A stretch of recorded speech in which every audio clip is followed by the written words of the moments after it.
Magandang gabi, Asher. Papaano ba matitiyak ng Department of Energy na magiging sapat ang supply ng produktong petrolyo sa bansa sa susunod na buwan?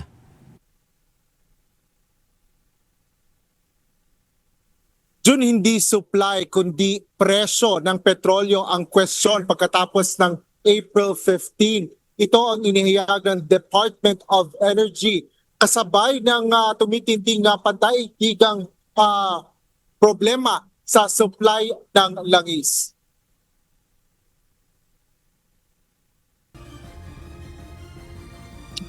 May mga oil companies na nakuha na ang kanilang biniling petrolyo para sa supply pagkatapos ng April 15. Ito ang inihayag ni Energy Secretary Sharon Garin matapos ang ilang araw na walang kumpirmasyon na natatanggap ang mga kumpanya ng lingis sa kanilang order na petrolyo. Ayon sa kalihim, may ibang kumpanya na pareho pa rin ang mga termino na nakuha sa kanilang binibiling supply. Ngunit may iba na mas mataas na ang presyo. Gayunman, may iba na hindi pa rin nakakakuha ng tugon sa kanilang order. Paliwanag ni Secretary Garin, ito ay dahil sa wait-and-see attitude ng international market sa kasalukuyan sa gitna ng nagpapatuloy na sigalot sa Middle East. For sure, there is supply. I mean, it's the price that you have to determine lang na magkakaiba. Ang supply nandyan because we have enough in the whole world to feed all countries with petroleum products. So it's a matter of are you willing to pay for this price? So pero luckily we have enough time for the negotiations to start na, no? And enough time for the delivery.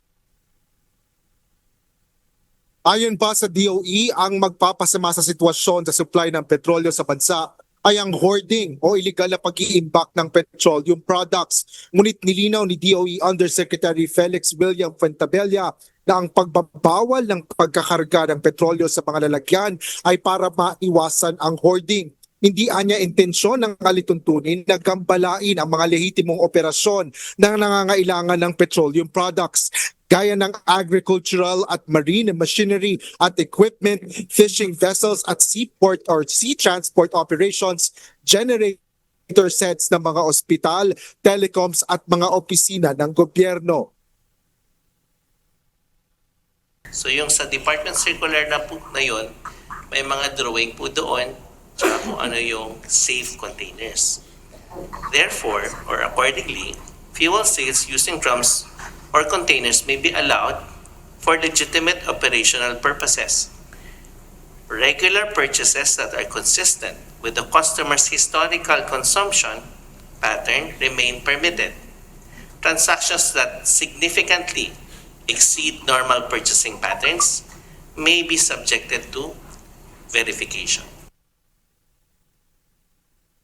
Sinabi naman ni Secretary Garin na hindi pa naman anya nila pinalilimitahan sa mga gasolinahan ang dami ng bibilihing petrolyo lalo pa ng mga public utility vehicles. We haven't issued anything on that yet, and I don't think we are anticipating that. So far, as our computations are, if we do consume as much as we historically do, there's no need to cap the consumption.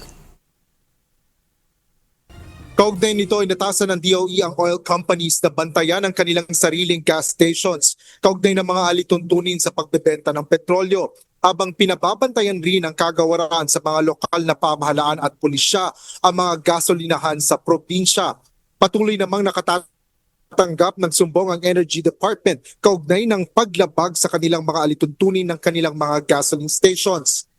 Sa datos ng DOE, mahigit 80 gasolinahan na ang na-inspeksyon na nila kaugnay ng sumbong na sobra sa presyo ng petrolyo.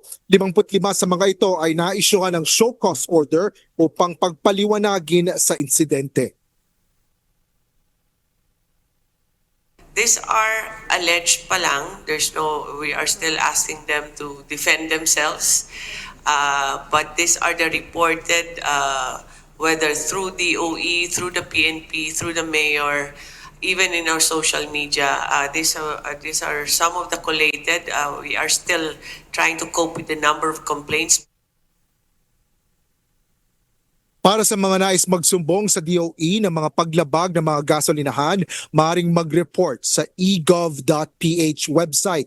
Pindutin lang ang report icon at gas station concerns at maaari na rin isulat na doon ang detalye ng insidente. Kabilang na dito ang pangalan at lokasyon ng gasolinahan, oras at petsa ng pangyayari at iba pang kaukulang impormasyon. Maaari rin mag-upload ng dokumento, files o larawan bilang suporta sa report.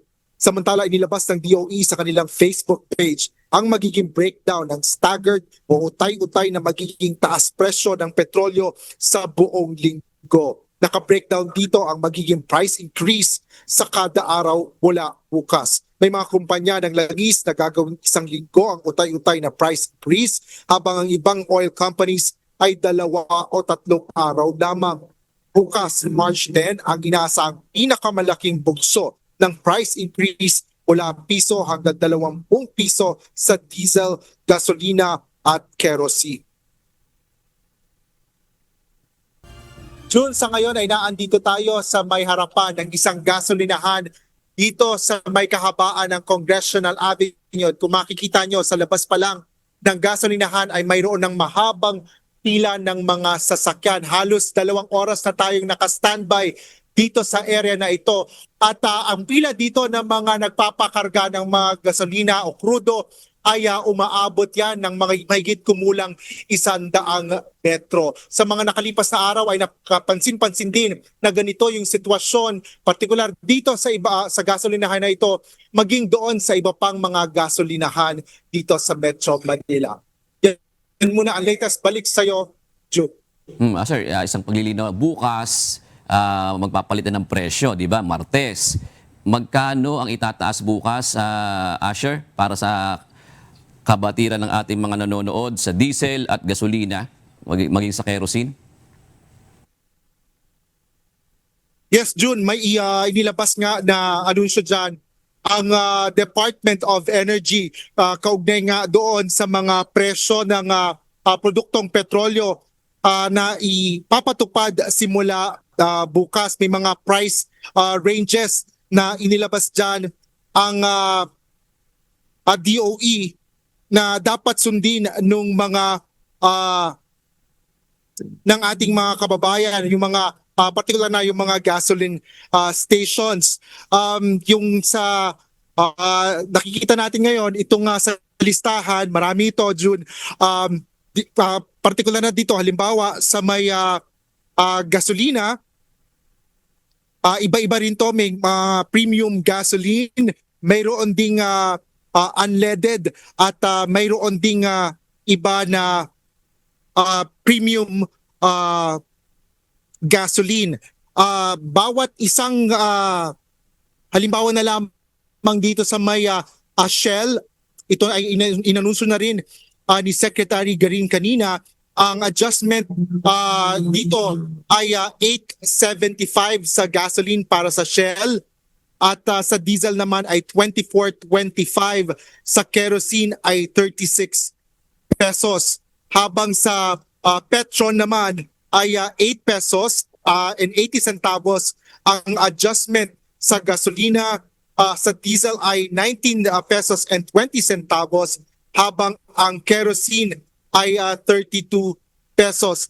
At sa total, umaabot ng 10 pesos and 20 centavos para sa gasoline. Ang diesel ay 20 pesos and 20 centavos. Para lang magkaroon ng gabay din ang ating, lalo pa yung mga motorista, ang price range ito, ang resulta nito sa mga gasoline stations, umaabot ang gasolina para sa Shell, ang price nito ay umaabot ng 65 pesos and 15 centavos per liter, habang ang diesel ay 75 pesos and 5 centavos at ang kerosene naman ay 108 pesos and 27 centavos. Para naman sa Petron, ito ay umaabot para sa gasolina, umaabot ng 65 pesos and 10 centavos per liter. Ang diesel ay 72 pesos and 10 centavos per liter at ang kerosene ay 105 pesos and 67 centavos. At mayroon ngang kaukulang na pagtaas sa bawat araw sa mga darating sa susunod na araw pagkatapos ng bukas ay magkakaroon nga ng ipapataw na staggered payment o utay-utay na increases sa bawat produktong petrolyo. June.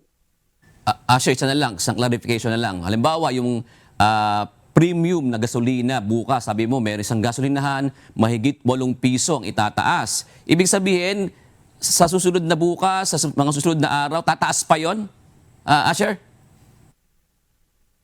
Yes, June. Dahil nga halimbawa, kung itong sa gasolina, umaabot ng 8.75 yung kanilang, para sa Shell, ang kanilang increase o idadagdag doon sa kada litro ng presyo ng gasolina, bukas, March 10, 5.25 o 5 pesos and 25 centavos ang madadagdag doon sa kanilang presyo ng gasolina. Kaya umaabot yan ng 65 pesos and 15 centavos.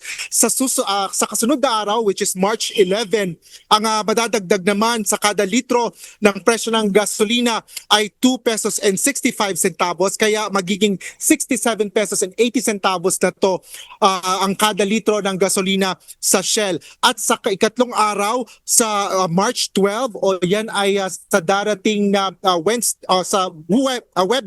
ito ay 85 centavos na lang yung madadagdag para mapunuan o kabuuan niya nung 8 pesos and 75 centavos na kabuuang adjustment para doon sa increase sa gasolina. At yan ay aabot ng 68 pesos and 65 centavos sa Huwebes para sa presyo ng gasolina, kada litro ng gasolina sa Shell station.